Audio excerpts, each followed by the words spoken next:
Hey y'all, welcome to the channel. My name is Erin. Thank you for stopping in. If it's your first time and you're interested in planner related content, please consider subscribing.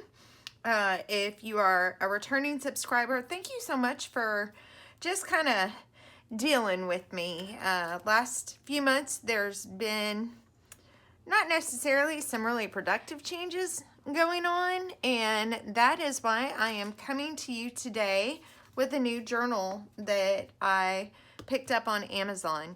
So I picked this journal up the first part of last week. Today's Sunday, June 9th. So yesterday was my first real time to sit down and get into the meat and potatoes of it, but I spent several days just reading it and getting familiar with it and wanted to share it with you. And it's the Morning Sidekick Journal. So traditionally I am already a morning person, but what I have found is that since I am at home and I really don't have a quote job to do, that my mornings have really become very laxed and unfocused.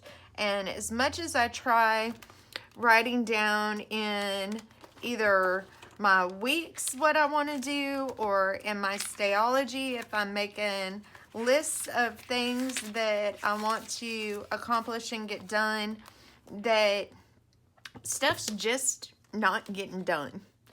And a lot of it has to do with my own mental roadblocks that I'm putting up. So Facebook, being the wonderful thing that it is, decided that I needed a new journal and started populating my feed with a sponsored ad for Habit Nest, and kind of started doing some research on it, found it on Amazon, and decided to go ahead and grab it. So let's talk about what it is.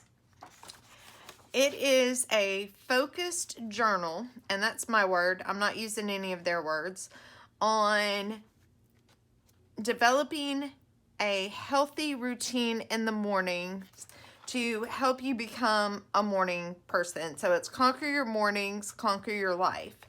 And for me, when I was my most productive, I had an extremely healthy morning routine that I did that set my day up for success, and I was having a hard time finding my way back to that. So in this journal, the first section talks about the why, and it's more a section on just self-discovery. Why do you want to achieve this? What is your personal why on why you want to improve the quality of your mornings? Why do you want to improve the quality of your day-to-day activities? Why? So it talks about what their mission is and then why. Why do you want to do it? I grabbed a mild liner and just started highlighting things that kind of just stuck out to me. And I think the thing that I really liked about it was that some of the things I was reading were things that I already knew, but I had forgotten. So it asks several questions on why you want to do this. What do you feel like your life would look like if you were able to make these productive and healthy changes to your routine?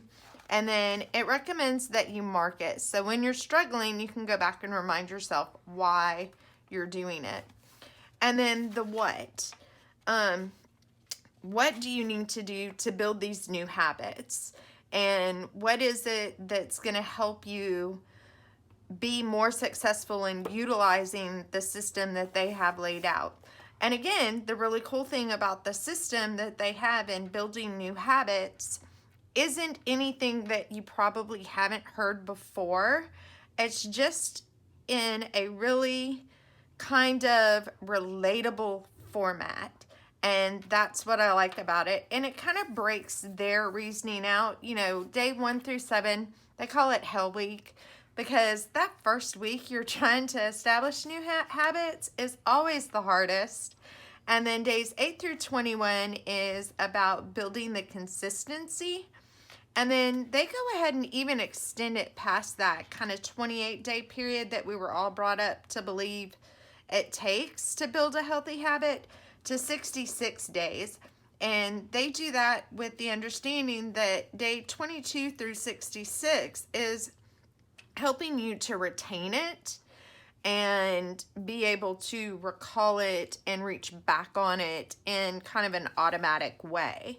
And then, day 66 on is the mastery of it. So it talks about the daily content. They offer pro tips, daily challenges, clips and podcasts to help kind of keep you motivated. And then it also has success stories sprinkled out through it. And then affirmations. And that's where I put this one up today on my Instagram. And I feel like this is kind of what's been going on in my life. So I just made this little card just to stick in here to kind of help me remember that it's not about waiting for the storm to pass that is the changes in my life. It's learning to dance in the rain and kind of adapt with the changes and still give me that sense of control that I really crave. And then the really neat thing, Eat the Frog. I mean, come on. Brian Tracy's book, if you've been involved in the planner community, you're really familiar with the frog. So eat the frog. And then how? How are you going to do it? What are you going to do? And it talks about some of the stumbling blocks. And for me, of course, the perfectionist. That's the hard part for me. That OCD spectrum that I'm on. If it's not exactly how I have it out, I tend to get flustered. So it gives you some tips and tricks on kind of what are you going to do. And then keep in mind that it's not necessarily about getting up at 5 a.m. My morning may start at 5 a.m., but your morning may start at 10 a.m. And again, that kind of goes back to something I say in every single one of my videos. We all got a plan. We just all do it a little bit differently. So there's lots of room for you to adapt this to what's going to work best for you. So mastering your morning, and I like the way they say it here, a common misconception is mixing up waking up early with doing a morning routine. So it's not necessarily about getting up really early. It's more about what do you do within that first little bit of time that your alarm's gone off. Now what do you do? And that's what I like about the book. So some morning routine challenges for you. If you're working at night, how are you going to adapt it? If you have children, how are you going to do that one? How are you going to master a routine when you have a significant other that maybe has a little bit different of a timetable for what their morning is versus what your morning is?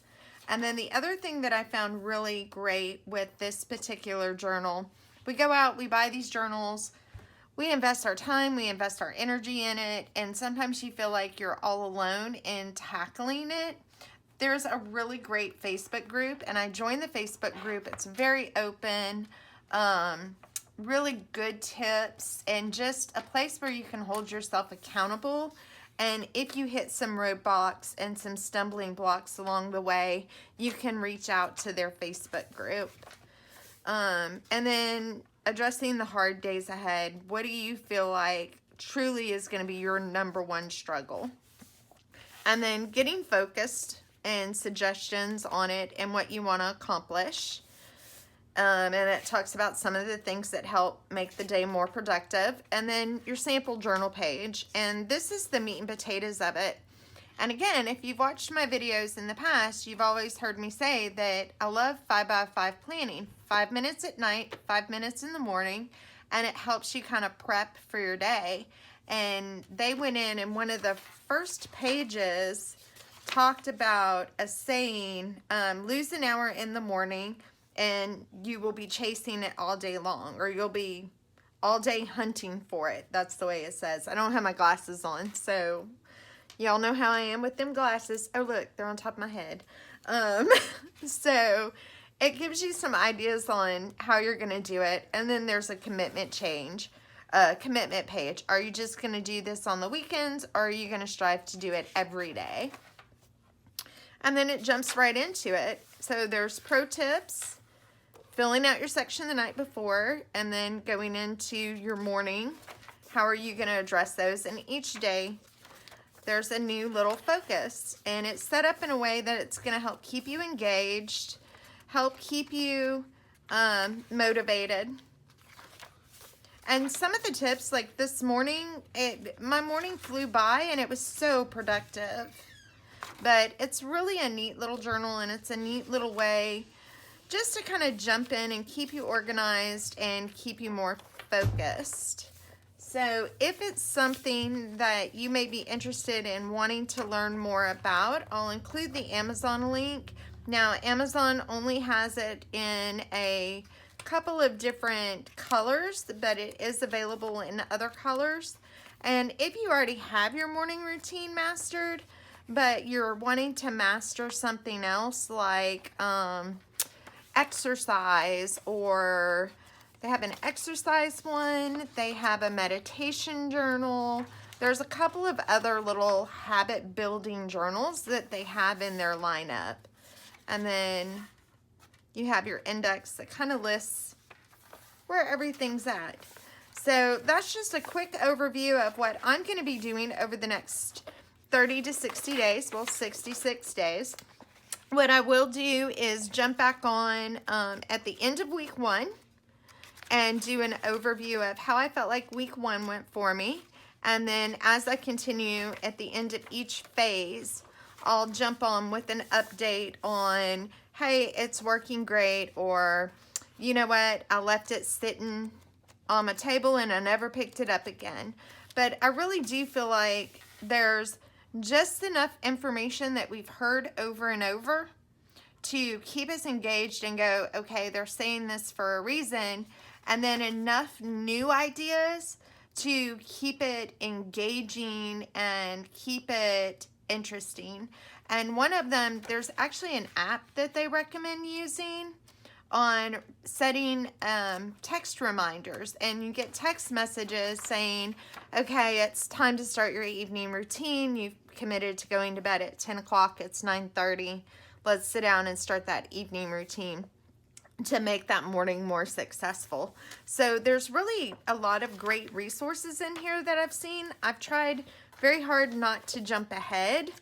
I don't want to do that because I want to work the program that they have laid out. So yep, this is the journal that you have seen on the Instagram. So the Morning Sidekick Journal, again, I'll drop in some links on the description on Amazon where I got this. The shipping was free. It took 2 days to get here.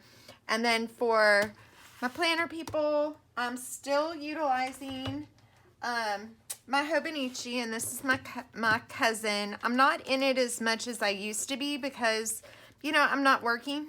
So it sits sometimes for 3 or 4 days on the desk. I'm kind of using it more as a master planner. Then I went into using an A5. This didn't work. The weeks, I've really been using the weeks, and it's worked out really well just to kind of keep me on track and keep me focused and keep me a little bit more organized. But I have gone old school and gone back just to a B6 Stalogy with keeping my task lists in it and important notes and things like that. And this system is an old system that I've used before, and it's just really working really well for me. So I'll get a second video up here in the next few days on how I'm using my weeks and my Stalogy. And then I've had a couple of people ask about the different cover that I'm now using for my A5s. So we'll get that information up here in the next several days. But anyway, that's what I have for you today. So until next time, you know, remember, we all got a plan. We just all do it a little bit differently. Thanks, guys.